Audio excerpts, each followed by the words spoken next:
Hello guys, welcome back to our YouTube channel Avani stories world. నా తోడుంటావా part 34. Chandu, జీవా రూమ్లో లేడా? Coffee తాగుతూ ప్రశ్నిస్తారు వాసుదేవ్ గారు. లేదు అంకుల్, నైట్ చాలా లేట్ అయిందని శరణ్య గారు ఉండిపోమన్నారట. అండ్ దేవు కూడా అంజలితో ఉండిపోయిందట. దేవు పరాయి వాళ్ళ ఇంట్లో ఉండటం మంచిది కాదు చందు, వెంటనే కాల్ చేసేద్దని వచ్చేమని. సరే అంకుల్ అంటూ జీవాకి కాల్ చేస్తుంది చందు. డీప్ స్లీప్లో ఉన్న అతనికి చందు నుండి వస్తున్న కాల్ డిస్టర్బ్ చేయడంతో ఎవరు చేశారో చూడకుండానే కాల్ లిఫ్ట్ చేస్తాడు. జీవా గారు, ఏంటి చందు ఈ టైంలో కాల్ చేశావు?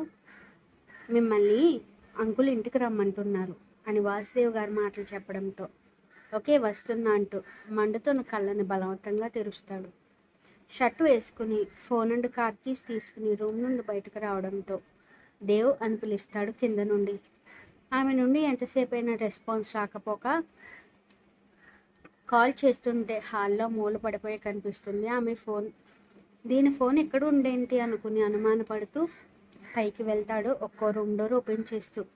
ఏ రూమ్స్ చూసినా కూడా అతనికి దేవ్ జాడ కనిపించకపోవడంతో అన్ని రూమ్స్లోని ఇషాన్ రూమ్ డోర్ ఓపెన్ చేస్తాడు జీవా. డోర్ ఓపెన్ అయిన వెంటనే మొదటగా అతని కాళ్ళకి తగిలిన దేవ్ కట్టుకున్న బ్లాక్ శారీ, బెడ్ పక్కన జాకెట్, పెట్టికోట్ కనిపిస్తుంటే బొమ్మలా మారిపోతాడు జీవా. ఒంటి నిండా బ్లాంకెట్, పిట్టలా ఉన్న శరీరం ఇషాన్లో ఒదిగిపోవడంతో దేవు రూపం జీవాకి కనిపించకపోయినా చెల్లెల పరిస్థితి ఏంటో అర్థమవుతూ జరగకూడదు ఏదో జరిగిందనిపిస్తుంటే చెల్లా చెదురుగా ఉన్న బట్టల్ని చూసి బొమ్మలా కిందకి వెళ్ళిపోతాడు జీవా. అతని కళ్ళల్లో ఆటోమేటిక్గా కన్నీళ్ళు కారిపోతుంటే ఎంతసేపు అలా ఉన్నాడో తనకే తెలియదు. బాల్కనీ ఓపెన్లో ఉండటంతో సూర్యకిరణాలను నేరుగా దేవ్ ఫేస్ని తాకుతూ ఆమె మత్తు వదిలేలా చేస్తుంటే తల పట్టుకుని నెమ్మదిగా కళ్ళు తెరుస్తుంది. అసలు కదలడానికి వీలు లేకుండా ఇషాన్ చేతులలో బందీ అవ్వడంతో నెమ్మదిగా లేవాలని చూస్తూ బెడ్షీట్ తగలడంతో తనను తాను చూసుకుని షాక్కి గురవుతుంది దేవపాప. ఫస్ట్ టైం తాగడం వల్ల మైండ్ మొత్తం బ్లాంక్గా మారడంతో చేతులతో తల పట్టుకుని ఆగని కన్నీళ్ళకి స్వేచ్ఛనిస్తుంది. ఇష్టం లేదంటూనే సొంతం చేసుకున్నావా కన్నయ్య అని అతన్ని మూగగా ప్రశ్నిస్తూ నెమ్మదిగా బెడ్ దిగాలని చూస్తుంది దేవు. కాల్చిన ఇనుపు చువ్వ తగిలినంత నొప్పి కలుగుతుంటే చాలాసేపటి వరకు నొప్పికి ఏడ్చి విచ్చుకున్న కాళ్ళతో వాష్రూమ్కి వెళ్ళి ఆ చీరని ఒంటి నిండా చుట్టుకుని ఇషాన్ వైపు చూస్తుంది. ఈ క్షణం అతని ఫేస్ ఎంతో ప్రశాంతంగా కనిపించింది ఆమెకి. ఇన్ని రోజుల్లో ఎప్పుడూ అతను ఇలా కనిపించలేదు ఆమె కళ్ళకి. అడుగులో అడుగు వేసుకుని అతని దగ్గరగా వెళ్ళి నుదుటిని పెదవు నిలుపుతూ, ఏమనుకుంటున్నావురా నా గురించి? ట్రాప్ చేశాను అనుకుంటావా లేక లొంగ తీసుకున్నాను అనుకుంటావా? అయినో నువ్వు ఎలా రియాక్ట్ అవుతావో నాకు తెలుసు. నీ కోపాన్ని బేర్ చేయగలను, బట్ నా మనసు విరిగిపోయేలా మాత్రం మాట్లాడకని 2 కన్నీటి చుక్కలు కార్చి నడవలేక నడుస్తూ రూమ్ దాటుతుంది దేవు. హాల్లో సోఫాలో కూర్చున్న జీవాన్ని చూసి చిన్నగా వణుకు మొదలవడంతో చీర చెంగును వంటి నిండా కప్పుకుంటూ మెట్లు దిగే పరిస్థితుల్లో లేకపోవడంతో జలజల కన్నీళ్లు రాల్చేస్తుంది. పిన్ డ్రాప్ సైలెన్స్గా ఉన్న వాతావరణంలో ఆమె మువ్వల చప్పుడు వినిపించడంతో తలెత్తి దేవ్ వైపు చూస్తాడు జీవ. ఆమె ముఖ కవలికలు చూసి కళ్ళు తుడుచుకుని దేవికి ఎదురెళ్ళి ఆమెని 2 చేతుల్లోకి ఎత్తుకుంటాడు. అన్నయ్య, పదమ్మ, మన ఇంటి పరువు పోకముందే వెళ్ళిపోదాం. ఆ మరుక్షణం దేవు కళ్ళలో నీళ్లు నిండటంతో జీవా, ఒకసారి నా మాట విను అని వణుకుతున్న స్వరంతో ఉంటుంది. ఆమె వైపు కూడా చూడడు జీవ. ఈ లోపల తన రూమ్ నుండి శరణ్య బయటకు రావడంతో వాళ్ళని అలా చూసి బొమ్మలా నిలబడిపోతుంది. దేవుని చూసి శరణ్య మైండ్ పనిచేయ కాగిపోవడంతో ఆమెని తీసుకుని ఫాస్ట్గా బయటకు వెళ్ళిపోతాడు జీవ. ఆ ప్రయాణం మొత్తం జీవ మౌనంతో దేవ్ వెక్కిళ్లలో కరిగిపోవడంతో ఇంటి ముందు కారు ఆగడంతో నెమ్మదిగా లోపలికి వెళ్తుంది. జీవా, ఒక్కసారి నేను చెప్పేది వినవా? ఏం చెప్తావు? అసలు ఇలా జరుగుతుందని నాకు. ఆ మరుక్షణం అతని కోపం మొత్తం తెలిసేలా ఆమె చెంపపై తన చేతచ్చులను ముద్రిస్తాడు. అసలే తల పగిలిపోయేంత హ్యాంగ్ ఓవర్ ఉంది ఆమెకి. ఇప్పుడు జీవా కొట్టిన దెబ్బను తట్టుకోలేక కారు ఎడ్జుక్కి పడిపోయి తలకి దెబ్బ తగిలించుకుంటుంది. ఏం చెప్తావే నువ్వు? జీవా వాడితో బాగా ఎంజాయ్ చేసొచ్చాను, లైట్ తీసుకొని చెప్తావా అని విపరీతమైన కోపం తరుస్తాడు. ఆ అరుపుకి ఇంట్లో ఉన్న వాళ్ళందరూ బయటకు రావడంతో ఆమె చెయ్యి పట్టుకుని ఈడ్చినట్టు లోపలికి లాక్కెళ్ళి హాల్లో పడేస్తాడు. జీవా ఏమైందిరా, ఎందుకింత కోపంగా ఉన్నావు? కూతుర్ని గుండెలకి హత్తుకుంటూ కంగారుగా అడుగుతారు. ఇది చేసిన పని ఛే! ఆమె వైపు అసహ్యంగా చూస్తూ తన రూమ్కి వెళ్ళిపోతాడు. అతనిలో అంత కోపం ఎప్పుడూ చూడక చందు చిగురుటాకులా వణుకుతుంటే ఏం జరిగింది, ఎందుకింత కోపంగా ఉన్నాడని బాధగా ఆమె వైపు చూసి కళ్ళు పెద్దవి చేస్తారు వల్లిగారు. చెంపపై కొరికిన గుర్తులు, మెడపై చిన్నగా రక్తం చిందుతున్న నిషాన్ పంటిగాట్లు వల్లిగారుల అనుమానం రేకెత్తిస్తుంటే ఏం జరిగింది దేవ్ అని అనుమానంగా అడిగారు. ఆ క్షణం వల్లిగారిని చూసి ఆమె గుండె 1000 రెట్లు వేగంగా కొట్టుకుంటుంటే దేవుని రూమ్కి తీసుకెళ్ళి ఆమె చీరను మొత్తం లాగేస్తారు. దేవ్ వాళ్ళకం చూసి వల్లిగారు అనుమానం బలపడటంతో ఏం జరిగింది దేవ్ అని మరోసారి అడిగారు గంభీరంగా. అమ్మా చెప్పు, ఏం చేశావు? నేను చెప్పవే, ఏంటి అవతారం, ఎవరితో తప్పు చేశావే? ఆమె చెంపల్ని వాయిస్తూ కోపంగా అంటారు. తప్పు చేసినట్ట దెబ్బల్ని బాధగా కాస్తుంది దేవ్. మాట్లాడవే, ఎవరితో తప్పు చేశావు? నిన్ను నమ్మినందుకు మాకు తగిన శాస్తి చేస్తావు పాపిష్టిదానా. ప్లీజ్ ఆంటీ కొట్టకండి, అసలు ఏం జరిగిందో తెలుసుకోండి. చేసిందే వేదో పని, మళ్ళీ ఇది చెప్పింది వినాలా చందు? ఆవిడ కొట్టే దెబ్బల్ని మౌనంగా భరిస్తుంది తప్ప సమాధానం చెప్పకపోతుంటే జీవా గారు ఆంటీని ఆపండి, దేవ్ అసలే వీక్గా ఉందని బాధగా చెప్పింది చందు. కూతురు ముక్కు ముఖం తెలియని వాడితో తప్పు చేస్తే ఏ తల్లి సహించచ్చందు? ఎంత ప్రేమగా చూసుకున్నాను దానిని, ఇలా బరి తెగిస్తుందో అనుకోలేదని ఫ్లవర్ వాజ్ విసిరేస్తారుస్తాడు. ఆ మరుక్షణం జీవ చెంప పగలడంతో షాకింగ్గా చందు వైపు చూస్తుంటే ఇంకొక్క మాట నా ఫ్రెండ్ గురించి తప్పుగా మాట్లాడితే సహించేది లేదు అని ఏడుస్తూ చెప్పి దేవు దగ్గరికి వెళ్ళి వల్లి గారిని కోపంగా వెనక్కి తోసేస్తుంది. ఆవిడ బెడ్పై పడిపోవడంతో స్పృహ తప్పే స్టేజ్లో ఉన్న దేవుని గుండెలకి పొదుముకుంటూ ఒక కూతురుగా మీకు, చెల్లెలుగా మీ అబ్బాయికి తప్పు చేసి ఉండొచ్చు ఇది, కానీ నా ఫ్రెండ్ ఎప్పుడూ తప్పు చేయదు, మీరు బయటకు వెళ్ళిపోండి అని కఠినంగా అంటుంది. అందరినీ ఎదిరించి కన్నాను, ఎంత తప్పు చేశానో ఇప్పుడు అర్థమవుతోంది. ఆ రోజు చంపేసి ఉంటే ఇంత జరిగేది కాదని అసహ్యంగా దేవ్ వైపు చూసి బయటకు వెళ్ళిపోతారు. ఎక్కడ శరీరంలో ఉన్న చిన్న ఓపికతో కళ్ళ వెంట కన్నీరు పెట్టుకుంటూ నేనేం కావాలని తప్పు చేయలేదు చందు అని వ్యక్తుల మధ్యలో ఉంటుంది. నాకు తెలుసు నువ్వేంటో, ఫస్ట్ వాష్రూమ్కి పదాన్ని షవర్ కింద నిలబెడుతుందామని. వెచ్చటి నీటికి శరీరం మండుతుంటే కనీసం ఏం జరిగిందో చెప్పే ఛాన్స్ కూడా ఇవ్వకుండా తనని హర్ట్ చేస్తున్న తల్లి అన్నకి ఆమె మనసు మరింతగా జ్వలిస్తుంది ఆ క్షణం. ఫస్ట్ నువ్వు ఏడు పాప అంటూ జాగ్రత్తగా బాత్ చేయించి స్మూత్గా ఉండే మ్యాక్సీ తొడిగి బెడ్పై పడుకోబెడుతుంది. ఇటు సైడ్ శరణ్య మైండ్ స్ట్రక్ అయిపోవడంతో షాక్ నుండి తేరుకుంటూ జీవాని పరుగును బయటకు వెళ్తుంది. కానీ అప్పటికే వాళ్ళ కారు కాంపౌండ్ దాటడంతో నేను ఒకటి అనుకుంటే వీళ్ళ మధ్య ఇంకోటి జరిగిందేంటి? దేవ్ అంటే అసలు ఇష్టం ఉండే నిశాంత్ తనతో ఎలా ఇంటిమేట్ అయ్యాడు? ఇప్పుడు దేవ్ ఫ్యామిలీ తనని ఏమంటారు? జీవా చాలా కోపంగా ఉన్నాడు. ఇదంతా నా వల్లే జరిగిందని బాధగా కన్నీరు పెట్టుకుంటుంది శరణ్య. బయట నుండి వచ్చిన వాసుదేవ్ గారి సోఫాలో కూర్చుంటూ వల్లి బంగారం వచ్చేసిందా అని పేపర్ ఓపెన్ చేస్తారు. ఆవిడ బోరుని ఏడుస్తూ జరిగింది మొత్తం చెప్పడంతో గుండెని చేత పట్టుకుని నీరు గారిపోతారు వాసుదేవ్ గారు. ఎంతసేపు అలా ఉన్నారో లేదో తెలియని కానీ భారమైన అడుగులతో దేవు రూమ్కి వెళ్తారు. డోర్ ఓపెన్ చేయడంతో బెడ్పై ఉన్న కూతురుని చూస్తూ నెమ్మదిగా ఆమె వైపు అడుగులు వేస్తారు. తండ్రిని చూసి ఆమె వణుకు మరింతగా పెరగడంతో మరింత భయంగా చూస్తుంది వాసుదేవ్ గారిని. నెమ్మదిగా దేవు పక్కన కూర్చోవడంతో తప్పు చేసినట్టుగా ఆయనకి ఫేస్ చూపించలేక పక్కకి తిప్పేసి కన్నీటిని జారవిడుస్తుంది దేవ్. ఆమె చిన్ పట్టుకుని తన వైపు తిప్పుకుంటూ ఒక్కోసారి మన తప్పు లేకపోయినా దోషులుగా నిలబడాల్సి వస్తుంది బంగారం. భార్య చేతులచ్చుల వల్ల బుగ్గలు పొంగిపోవడంతో డాక్టర్కి కాల్ చేస్తారు. ఆయన చెప్పిన మాటకి వాసుదేవ్ గారి చేతిని పెట్టుకుని నుదురు కాంచుకుంటూ ఓపిక లేకపోయినా నెమ్మదిగా లేచి కూర్చుంటూ ఆయనని హత్తుకుని వెక్కిల మధ్యలో ఏదో చెప్తుంది. కామ్ డౌన్ బంగారం, ఫస్ట్ రెస్ట్ తీసుకో, తర్వాత మాట్లాడుకుందామని డాక్టర్ రావడంతో బయటకు వెళ్తారు. ఏం జరిగింది తనకి? అది డాక్టర్ తన ఫియాన్సీతో ఇంటిమసీ జరిగిందని ఇబ్బందిగా అంటుంది చందు. దేవ్ శరీరంపై గాయాలు చూస్తూ చేతికి గ్లౌజ్ వేసుకుని ప్రైవేట్ పార్ట్ ఎంత డ్యామేజ్ అయిందో చెక్ చేస్తుంటే నొప్పికి విలవిలలాడుతుంది దేవ్. ఏమ్మా, ఇంత ఫోర్స్గా జరిగితే ఎలా తట్టుకున్నావు? నేను డ్రింక్ చేసున్నాను.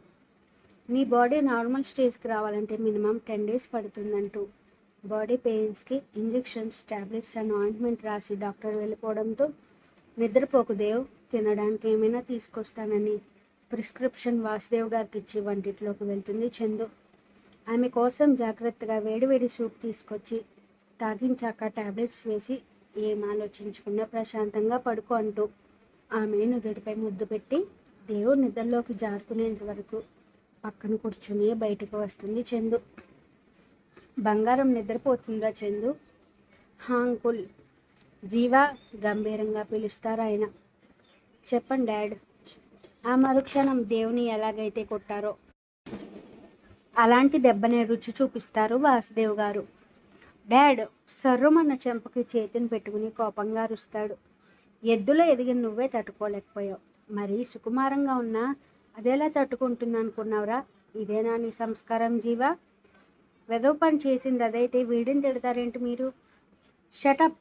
నువ్వు చూసావా వల్లి అక్కడ ఏం జరిగిందో? నేను చూశాను డాడీ, అది ఎలా ఉందో. ఒక అన్నగా ఆ క్షణం నా ఫీలింగ్ ఏంటో ఎవరు ఊహించలేరు. అసలు ఎందుకు ఆ పరిస్థితి వచ్చిందో ఆలోచించారా? అసలు దేవ్ క్యారెక్టర్ ఏంటో నీకు తెలీదా వల్లి? మన కూతురు మన నమ్మకాన్ని వమ్ము చేస్తుంది అనుకుంటున్నావా? మీరు ఇలా మాట్లాడడం నాకు నచ్చలేదు. ఆవేశపడి నువ్వు నీ కొడుకు ఏం సాధించారు? నా కూతురు ఏం జరిగిందో తెలిసేంత వరకు నేను తనని తప్పు పట్టను. అప్పటి వరకు తనని ఏమైనా అన్నారో భార్యవని కూడా చూడనని కఠినంగా చెప్పి తన రూమ్కి వెళ్ళిపోతారు. జీవా కోపంగా పిడికిలు బిగిస్తూ కార్ కేస్ తీసుకుని ఇషాన్ ఇంటికి స్టార్ట్ అవుతాడు. దేవ్ వెళ్ళిన గంటకి అతనికి మెలకు రావడంతో మత్తుగా కళ్ళు తెరుస్తాడు ఇషాన్. లావెండర్ సువాసన అతని శరీరాన్ని బలంగా పట్టుకోవడంతో ఇంకా దేవుని అతన్ని హత్తుకుని ఉన్నట్లు అనిపిస్తుంటే రాత్రి చేసిన పని గుర్తొచ్చి తల పట్టుకుని కూర్చుంటాడు. ఏం జరిగిందో, ఏం మాట్లాడాడో అతనికి ప్రతిదీ గుర్తుంది. దేవుతో ఇష్టంగా ఎలా ఇంటిమేట్ అయ్యాడో గుర్తొస్తుంటే రూమ్ మొత్తం చెల్లా చెదురు చేసేస్తాడు. ఎందుకు తనని లవ్ చేస్తున్నాను నేను? నోనో, తనని లవ్ చేయకూడదు. నా గీతు లవ్నే నాకు ముఖ్యం. నా ప్రేమని మర్చిపోయావా కన్నయ్య అని గీతు రూపం అతని బేలగా ప్రశ్నిస్తున్నట్టు అనిపిస్తుంటే మోకాళ్ళపై జారిపోతాడు నిస్సహాయంగా. అప్పుడు వస్తాడు జీవ. ఎదురుగా ఉన్న కాళ్ళని చూసి తలపైకెత్తడంతో ఆ క్షణం ఎర్రబడిన కళ్ళతో కనిపిస్తాడు ఇషాన్కి. ఎందుకు చేశావురా ఇలా? ఒకే ఒక్క ప్రశ్న వేస్తాడు జీవ. చెప్పు ఇషాన్, ఏ ఉద్దేశంతో ఇలా చేశావు? నువ్వు ఇలా సైలెంట్గా ఉంటే ఆన్సర్ ఎవరు చెప్తారు? చెప్పరా, ఎందుకు నా చెల్లెలి జీవితాన్ని నాశనం చేశావు? ఇషాన్ మెదడును బంధించి కోపంగా అరుస్తాడు. మౌనంగా ఉంటాడు తప్ప ఆన్సర్ ఇవ్వడు ఇషాన్. నా చెల్లి లైఫ్ని నాశనం చేశావురా? నేను ఒక్కసారి గుర్తు రాలేదా నీకు? ఎంత నమ్మకం పెట్టుకున్నా నీ మీద. But you break it Ishan. You pay for this bastard అంటూ క్రోషంగా చెప్పి వెళ్ళిపోతాడు జీవ. జీవా శరణ్య పిలుపుకి వెళ్ళేవాడల్లా ఆగిపోతాడు. జీవా, దేవి ఎలా ఉంది? జీవా, తనని ఎవరు ఏమనుకోండి, మన దేవ్ ఇషాన్ని లవ్ చేస్తోందిరా అని బొంగురు గొంతుతో అంటుంది శరణ్య. ఆ మాటకి జీవ శరణ్య వైపు ముడిపడిన కళ్ళతో చూడటంతో అవునరా, దేవ్ ఇషాన్ని లవ్ చేస్తోంది. ఎంతలా అంటే తన సర్వస్వం అర్పించుకునేంతలా. మీ పేరెంట్స్ తనని తప్పుగా అనుకోకముందే చెప్పు జీవా. నీకెలా తెలుసక్క? ఎవ్రీథింగ్ నాకు తెలుసు. ఇషాన్ని తన ప్రేమతో చేంజ్ చేసిందిరా. దానికి ఫలితం నిన్న నైట్ వాళ్ళు దగ్గర అవడం. ప్లీజ్ జీవా, నీ చెల్లి వాళ్ళు ఇషాన్ చేంజ్ అవుతాడనే నమ్మకం నాకుంది. ఇద్దరికి పెళ్లి చేద్దాంరా అని ఎంతో ఆశగా అడుగుతుంది. శరణ్యకి సమాధానం చెప్పకుండా బొమ్మలా తన ఇంటికి చేరుకుంటాడు జీవ. అతను ఇంటికి వెళ్ళిన వెంటనే దేవ్ సోఫాలో కూర్చుంటే వాసుదేవ్ గారు ఒకవైపు, వల్లి గారు మరొక వైపు కూర్చుంటారు దూరంగా. వెనుక నించిన చందును చూసి దేవ్ దగ్గరికి వచ్చి మోకాలపై కూర్చుని, నువ్వు ఇషాన్ని ప్రేమిస్తున్నావు దేవ్ అని లో వాయిస్తో అంటాడు. తలదించుకుని కన్నీళ్లతో సమాధానం ఇచ్చింది. చందుకి తెలుసు కాబట్టి నార్మల్గా ఉంటే. పేరెంట్స్ ఇద్దరూ మాత్రం ఆశ్చర్యంగా చూస్తారు దేవ్ వైపు. ఎప్పటి నుండి తెలియదు జీవ, కానీ అతనంటే నా ప్రాణం. అసలేం జరిగింది? మీరు ఫారెన్ వెళ్ళారు కదా, అప్పుడు చూశాను ఇషాన్ని అని జరిగింది మొత్తం చెప్పి. నిన్న కూడా మాట్లాడడానికే వెళ్ళాను అన్నయ్య, బట్ ఎందుకంత మత్తుగా అనిపించిందో నాకు తెలియదు. వాంటెడ్గా అతనితో సంబంధం పెట్టుకోవడానికి వెళ్ళలేదు జీవ. నువ్వు అమ్మ అసహ్యంగా నా వైపు చూస్తుంటే చచ్చిపోవాలనిపిస్తుందిరా. ప్లీజ్ ట్రస్ట్ మీ అని తన ఫేస్ని చేతుల్లో దాచుకుని వెక్కి వెక్కి ఏడుస్తుంది. ఆమెనెవరూ కదపలేదు. మనసులో బాధ పోయేంత వరకు ఏడ్చి, డాడీ నేను అతన్ని మాత్రమే పెళ్లి చేసుకుంటాను, నాది ట్రూ లవ్, వెళ్ళి వాడితో మాట్లాడండి ప్లీజ్ అనింది. ఒప్పుకుంటున్నాడు అనుకుంటున్నావు? నన్ను చూస్తేనే మండిపోతున్నాడు, బట్ చేంజ్ చేసుకుంటాను జీవా. చెల్లిలో కనిపిస్తున్న కాన్ఫిడెన్స్కి సైలెంట్గా తన రూమ్కి వెళ్ళిపోతాడు. ఇందులో తప్పు ఇద్దరిది ఉంది, ఒక్కరిదే తప్పు ఉందని ఎవరు డిసైడ్ చేయలేరు. ఇప్పుడంతా ఒకటే ఆలోచన, దేవ్ ఫ్యూచర్ ఎలా అని. వాష్రూమ్లో షర్ట్ విడిచి అద్దంలో చూసుకుంటాడు తనను తాను. బైసిప్స్ వీపు నిండా విపరీతమైన గోటి గుర్తులు. అతని గుండెల దగ్గర బలంగా ముద్రపడిన ఆమె పంటిఘాటు అతనిలో ఉన్న రాక్షసుడిని నిద్రలేపుతుంటే అంజలిని శరణ్యకి అప్పగించి రూమ్లోనే ఉండిపోతాడు కోపంగా. అలా భారంగా 15 రోజులు గడుస్తాయి. అందరికీ దూరంగా వెళ్లాల్సిన ప్రయాణం క్యాన్సిల్ అయిపోతుంది. అతనిని కదిపే సాహసం ఎవరూ చేయలేకపోతున్నారు.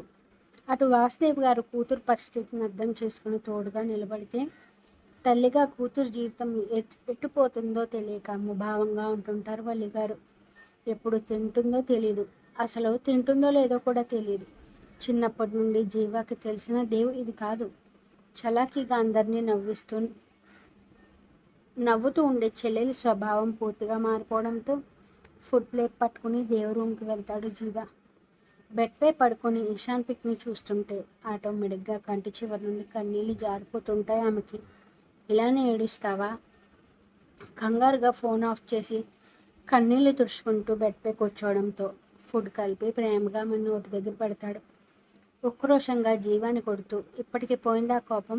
పంది వెధవ, ఎంత బాధ పెట్టావో తెలుసా నన్నని ఉక్రోషం తరుస్తుంది.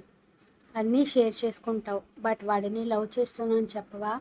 వాడి మూడీనెస్కి నీ హైపర్ యాక్టివ్నెస్కి ముందు స్టెప్ నీదే అనుకుని కోపం వచ్చింది.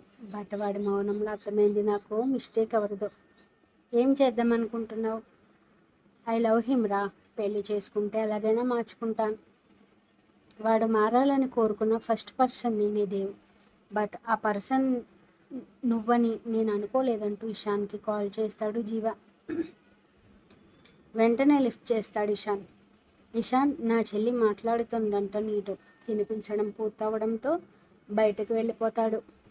ఇద్దరి మధ్య మౌనం. ఎవరూ కూడా నోరు మెదిపే సాహసం చేయాలనుకోవట్లేదు.